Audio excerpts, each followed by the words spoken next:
গাজায় যুদ্ধবিরতি চুক্তি ভঙ্গ করে ইসরায়েলি বাহিনীর অগ্রাসন, হাজার হাজার নিরীহ মানুষকে নৃশংস গণহত্যার প্রতিবাদে নাটোরের নলডাঙ্গায় বিক্ষোভ মিছিল ও সমাবেশ অনুষ্ঠিত হয়েছে।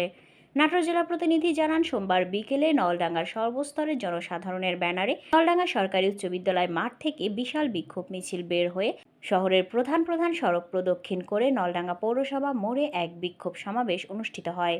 এ সময় সমাবেশে বক্তব্য রাখেন ইসলামী ছাত্র শিবির নাটোর জেলার সভাপতি আফতাব আলী, বাংলাদেশ শ্রমিক কল্যাণ ফেডারেশনের কেন্দ্রীয় কার্যকরী পরিষদের অন্যতম সদস্য ও রাজশাহী অঞ্চলের সহকারী পরিচালক, সাবেক উপজেলা ভাইস চেয়ারম্যান অধ্যাপক ডাক্তার মোহাম্মদ জিয়াউল হক, রাজশাহী বিশ্ববিদ্যালয়ের সহকারী রেজিস্ট্রার হাফেজ মোহাম্মদ আবু তাহা, বাংলাদেশ জামায়াতে ইসলাম নলডাঙ্গা পৌরসভা শাখার আমির হাফেজ মাওলানা আব্দুল বারী, বাংলাদেশ শ্রমিক কল্যাণ ফেডারেশন নলডাঙ্গা উপজেলা শাখার সভাপতি মোহাম্মদ মামুনুর রশিদ মোল্লা, উপজেলা স্বেচ্ছাসেবক দলের আহ্বায়ক উজ্জ্বল রহমান, উপজেলা শ্রমিক কল্যাণ ফেডারেশনের সাধারণ সম্পাদক আব্দুল মালিক রব্বানী, নলডাঙ্গা উপজেলা দোকান কর্মচারী শ্রমিক ইউনিয়নের সভাপতি মোহাম্মদ সাইফুল ইসলাম, শিবির নেতা আসলাম খান সহ অন্যান্যরা।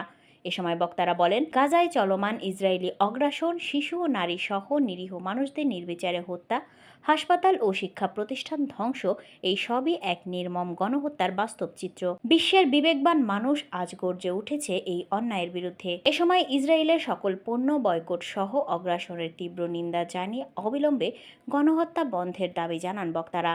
এছাড়াও সকালের মাদ্রাসার শিক্ষার্থীরা গাজায় যুদ্ধবিরতি চুক্তি ভঙ্গ করে ইসরায়েলি বাহিনীর অগ্রাসন, হাজার হাজার নিরীহ মানুষকে নৃশংস গণহত্যার প্রতিবাদে নলডাঙ্গায় বিক্ষোভ মিছিল করে। মুসলমানরা ইসরায়েলের পাশে দাঁড়াতে না পারলেও আমরা তাদের ইসরায়েলি পণ্য বয়কট করে তাদের পাশে দাঁড়াতে পারি। বাংলাদেশ যদি ফিলিস্তিনের আশপাশে হতো, বাংলার প্রত্যেকটি মুসলমান ফিলিস্তিনকে সহায়তা করতো, ঠিক কিনা? আমাদের বিশ্বাস।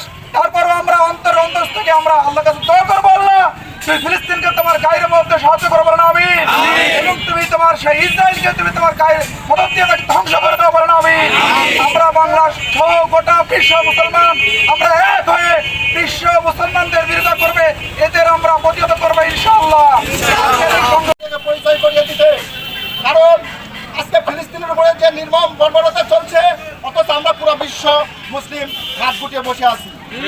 এভাবে যদি চলতে থাকে, যেমন ফ্যাসিস্ট আওয়ামী লীগ নির্যাতন চালিয়েছিল, বাংলার মানুষ কিন্তু হাত গুটিয়ে বসেছিল, যার জন্য তারা কিন্তু 17 বছর নির্মম নির্যাতন চালিয়ে গেছে বাংলার মানুষের উপরে। ঠিক তেমনি এই ইসরায়েল ফিলিস্তিনের উপরে আজকে হামলা চালিয়েছে, কালকে দেখা যাবে বিশ্বের অন্য কোনো মুসলিম কান্ট্রির উপরে হামলা চালাচ্ছে। আমরা যদি এইভাবে হাত গুটিয়ে বসে থাকি, প্রতিবাদ না করি, তাহলে ওরা কিন্তু আমাদের উপরে হামলা চালাবে, তাতে কোনো সন্দেহ নেই ভাইয়েরা আমার। তাই আমরা মুসলিম জনতা জেগে উঠবো। ফিলিস্তিনিদের সব বাচ্চারা যে ভাই বলে গেছে, যদি কালকে আমাদের মাঠে বলে আমাদের জন্য মুসলিম বিশ্ব কেউ কোনো সহযোগিতা করে নাই, তাহলে আমরা কিন্তু জাহান্নামের ভাগে হবো। এই জাহান্নামে যাবো না বিধায় আমি আজকে এখানে হাজির হয়েছি এই বিক্ষোভ সমাবেশে। আমি একজন মুসলিম, আমি মুসলিম হিসেবে পরিচয় দিতে চাই। বাংলার বুকে যেমন স্বৈরাচার হাসিনার জায়গা হয় নাই, এই বিশ্বের বুকে কোনো ইসরায়েলের জায়গা হবে না ইনশাআল্লাহ। মুসলিম যদি এক হয়ে থাকি, ইসরায়েল কেন, পৃথিবীর সমস্ত অপশক্তি আমরা নির্মূল করে দেবো ইনশাআল্লাহ। নির্যাতন, নিপীড়ন, সেখানে শুধু যোদ্ধারাই নিহত হয় নাই, সেখানে মহিলা, সেখানে শিশু, সবাইকে নির্মমভাবে হত্যা করা হচ্ছে। তাই আপনাদের মাধ্যমে আমি জানাতে চাই, মুসলিম শুধু বাংলাদেশের নয়, আপনারা এখানে দেখেছেন আমাকে কিন্তু লালডাঙ্গা একের পর এক 22, 23, 24 ধরা হয়েছিল একের পর এক। আমরা কি করেছিলাম? তাই আজকে আমরা দেখতে পাচ্ছি মুসলিম ভাইদের কোনো দোষ নাই, নির্দোষ, তারপরে তাদের উপর জুলুম চালাচ্ছে। আমরা বাংলাদেশের পক্ষ থেকে প্রতিবাদ জানাই, আল্লাহ রাব্বুল আলামিন যেন গাবি সাহায্য দিয়ে ফিলিস্তিনকে মুক্ত করে, আমরা বলে আমিন। আর ইসরায়েল নামক রাষ্ট্রকে যেন আল্লাহ রাব্বুল আলামিন ধ্বংস করতে, আমরা বলে আমিন। আমরা সশস্ত্র যুদ্ধে অংশগ্রহণ না করলেও আমরা অর্থনৈতিক যুদ্ধের মাধ্যমে ফিলিস্তিনিকে অর্থনৈতিক শূন্য করার চেষ্টা করবো ইনশাআল্লাহ। আমরা ফিলিস্তিনের সমস্ত পণ্য বয়কট করার মাধ্যমে ইসরায়েলের সমস্ত পণ্য বয়কট করব।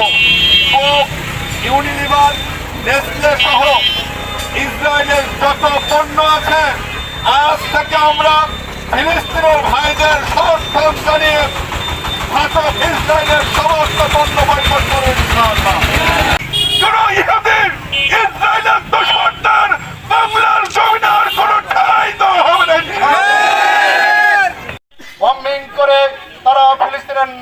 শিশু বৃদ্ধ আবাল বনিতা সকলকে হত্যা করছে।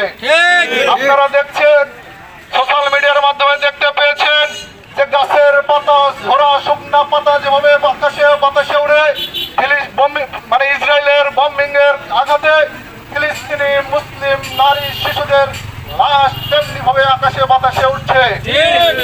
আমরা এর তীব্র নিন্দা এবং প্রতিবাদ জানাই। সম্মানিত ভাইরা, মানবতার দুশমন ইহুদি আমাদের এই বাংলাদেশের মুসলমানদের প্রথম কথা হলো ইহুদিদের সকল পণ্য বর্জন করতে হবে। আপনারা রাজি আছেন? প্রিয় উপস্থিতি, দ্বিতীয় কথা হলো আমরা মুসলিম হিসেবে আমার ইমানের দাবি আমার ভাইদের পাশে দাঁড়ানো। আমরা প্রতিবাদ করে, অর্থনৈতিক সহযোগিতা করে, দোয়া করে আমরা ফিলিস্তিনি ভাইদের পাশে থাকবো ইনশাআল্লাহ। প্রিয় উপস্থিতি, আমি আরব লীগের সদস্যদেরকে জানাতে চাই, আমি ওআইসির মহাসচিব সহ ওআইসির সদস্য রাষ্ট্রসমূহদেরকে জানাতে চাই, আপনারা মুখে কুলু পেটে বসে আছেন। আপনারা মনে করেন না ওআইসি, আপনারা সৌদি আরব মনে করেন না, আরব লীগের সদস্য বলতে 26টি মুসলিম দেশ আপনারা মনে করেন না ফিলিস্তিন যদি ধ্বংস হয়ে যায় আপনারা ভালো থাকবেন। ফিলিস্তিন ধ্বংস হয়, এরপরে ইহুদিদের টার্গেট থাকবে সৌদি আরব। সৌদি আরব আপনারা বিলাসী জীবন যাপন করে আমার ভাইদেরকে হত্যা করছে, আর আপনারা সুবহানাল্লাহ আলহামদুলিল্লাহ তসবিহ করছেন। এই তসবিহ দিয়ে কোনো আপনাদের লাভ হবে না। পরবর্তীতে আপনারা যদি এখন প্রতিবাদ করতে না পারেন, পরবর্তীতে আপনারা এই পরিণতি গ্রহণ করবার জন্য প্রস্তুত থাকুন। সম্মানিত ভাইরা, সেই আমি সাইদি সাহেবের সেই কথা বলতে চাই, জাতি বেজাতে যে সংঘ তার নাম হলো জাতিসংঘ। আজকে সেই জাতিসংঘ যে বেজাতির সংঘ এটা প্রমাণ করেছে। আমেরিকার একটা কুকুর মূল্যে যে জাতিসংঘ সব প্রস্তাব জানায়, সেই জাতিসংঘের নাম বেজাতির সংঘ আজকে ফিলিস্তিনের একটি সভ্যতাকে ধ্বংস করে দিচ্ছে, সেখানে তারা কোনো প্রতিবাদ গ্রহণ করতে পারছে না। এই জন্য জাতিসংঘের মহাসচিবকে জানতে চাই, আমরা এর প্রতিবাদ জানাচ্ছি এবং আপনার পদত্যাগ কামনা করছি। ভাইরা আমার, যে সমস্ত মুসলিম ভাইরা এখনো জীবিত রয়েছে, আল্লাহ পাক রব্বুল আলামিন তাদেরকে সুস্থতা দান করুন, তাদের জামিন দান করুন। যারা শহীদ হয়েছে আল্লাহ পাক রব্বুল আলামিন শাহাদাতের সর্বোচ্চ মর্যাদা তাদেরকে দান করুন। ঠিক সেই সময় ফিলিস্তিনের বুকে বর্বর ইসরায়েল বিমান হামলা চালিয়ে আমাদের মতো যুবকদের হত্যা করছে। এর দিন যখন আমরা আমাদের পরিবারের সুন্দর সুন্দর খাদ্য সামগ্রী খেতে ব্যস্ত, ঠিক সেই সময় ফিলিস্তিনের বুকে আমাদের মতো ভাই, আমাদের পরিবারে যে শিশু বাচ্চা আছে তার মতো শিশুরা অনাহারে ঢুকে ঢুকে কেটে মরছে। আজকে যখন আমরা এখানে এসেছি প্রত্যেকজন সুন্দর কাপড় পরিহিত অবস্থায় আছি, কিন্তু আজ ফিলিস্তিনিতে দাফন দেওয়ার জন্য কাপড় পাচ্ছে না, পলিথিনে মুড়িয়ে দাফন করা হচ্ছে। কেন আমাদের এই অবস্থা? কেন মুসলিমদের এই অবস্থা?